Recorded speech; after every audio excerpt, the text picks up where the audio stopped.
গাজল সারদাপল্লী এলাকায় মনমোহন শ্রীমতী দেবী সরস্বতী শিশু মন্দির এবং মুকুন্দলাল রেণুকাবালা সরস্বতী বিদ্যা মন্দিরে জন্মাষ্টমী উপলক্ষে ছাত্রছাত্রীদের নিয়ে কৃষ্ণ সাজ প্রতিযোগিতা অনুষ্ঠিত হয়।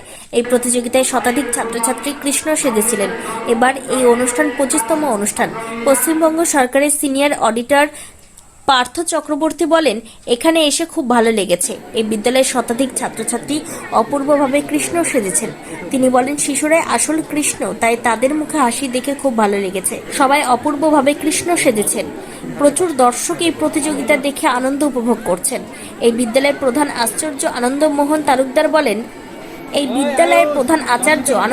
তালুকদার বলেন, জন্মাষ্টমী উপলক্ষে প্রতি বছরের ন্যায় এবারও ছাত্রছাত্রীদের নিয়ে কৃষ্ণ সাজ প্রতিযোগিতা অনুষ্ঠিত হয়।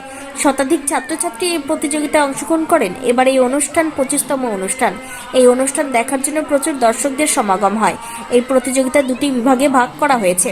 প্রথম বিভাগে 3 জন এবং দ্বিতীয় বিভাগে 3 জনকে পুরস্কৃত করা হবে। এছাড়া প্রত্যেক ছাত্রছাত্রীকে সান্ত্বনা পুরস্কার দেওয়া হবে। কৃষ্ণ সাজ প্রতিযোগিতা প্রতি বছর আমরা এই দিনে করে থাকি। ভগবান শ্রীকৃষ্ণের আবির্ভাব তিথিতে অর্থাৎ জন্মাষ্টমী তিথিতে এই প্রতিযোগিতা করি। এবার কততম এই অনুষ্ঠান?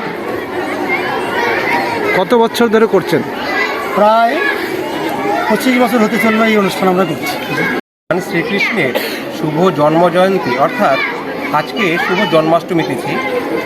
এই দিনে প্রতি বছরের মতো গাজল সরস্বতী শিশু বিদ্যা মন্দিরে কৃষ্ণ সাজার শিশু বালকরাই তো আসল কৃষ্ণ, তাদের মধ্যে শ্রীকৃষ্ণের প্রকাশ।